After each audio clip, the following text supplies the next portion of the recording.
UDFിൻ്റെ തിരഞ്ഞെടുപ്പ് കാലഘട്ടത്തിലുള്ള ഏറ്റവും പ്രധാനപ്പെട്ട ഒരു പ്രചരണം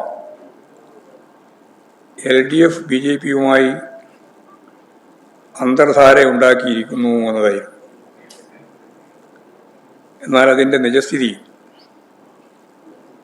ഇപ്പോൾ കുറേശ്ശെയായിട്ട് പുറത്തു വന്നുകൊണ്ടിരിക്കുകയാണ്. വോട്ട് എണ്ണി കഴിയുമ്പോൾ കൂടുതൽ കാര്യങ്ങൾ പുറത്തു വരും എന്നത് നമുക്ക് മനസ്സിലാക്കാം.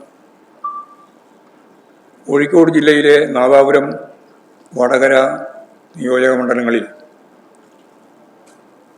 UDFിന് വേണ്ടി വോട്ട് മറച്ചു നൽകിയതിൻ്റെ പേരിൽ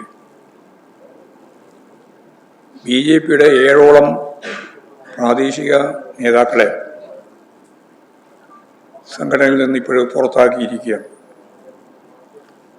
അങ്ങനെയൊരു വാർത്തയാണ് പുറത്തു വന്നിട്ടുള്ളത്. നേരത്തെ കോഴിക്കോട് ജില്ലയിലെ വടകര പാർലമെന്റ് നിയോജക മണ്ഡലത്തിൽ കോലീബി സഖ്യം ഉണ്ടായത് നമുക്ക് അറിയുന്നതാണ്. ആ സഖ്യത്തെ പരാജയപ്പെടുത്തിക്കൊണ്ടാണ് അന്ന് ഇടതുപക്ഷ ജനാധിപത്യ മുന്നണി സ്ഥാനാർത്ഥികൾ വിജയിച്ചത്. അതേ മണ്ണിലാണ് ഇത്തരമൊരു കൂട്ടുകെട്ട് BJPയിലെ ഒരു വിഭാഗത്തെ UDFിൻ്റെ ഭാഗമായി ചേർത്ത് നിർത്തി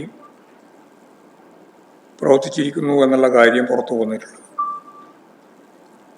ഷാഫി പറമ്പിലും പാറക്കൽ അബ്ദുള്ളയുമാണ് ഇത്തരം ഒരു ഡീലിന് നേതൃത്വം നൽകിയത് എന്ന വാർത്തയാണ് പുറത്തു വന്നത്.